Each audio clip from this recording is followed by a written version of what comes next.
Halal ya.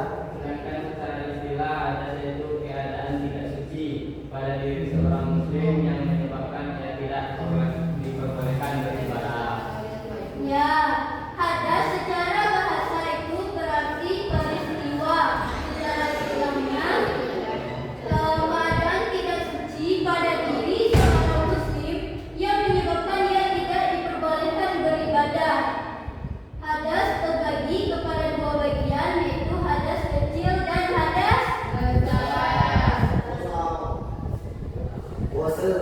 Kalau seperti ini bisa disebutnya evaluasi ya. Oke, kita masuk kepada macam-macam hadas. Hadas kecil. Yang pertama itu keluar sesuatu dari dua lubang itu kubur atau dubur. Yang kedua, hilangnya akal, tidur, mabuk, pingsan.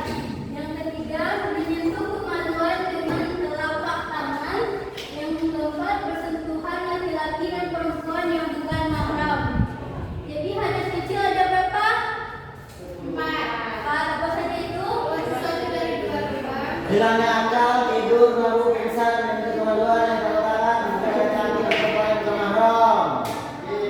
Kalau hadas besar itu ada 5. Haid, nifas, luar kami, keturunan istri dan meninggal dunia.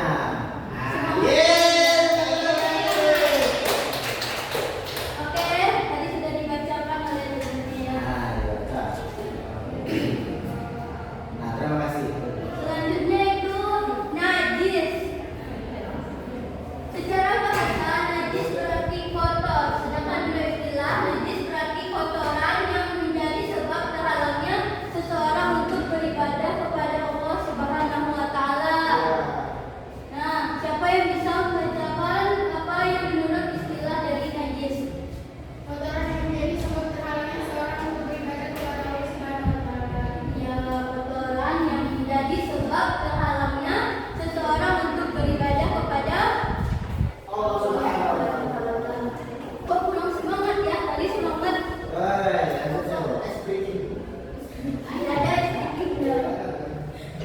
sedikit.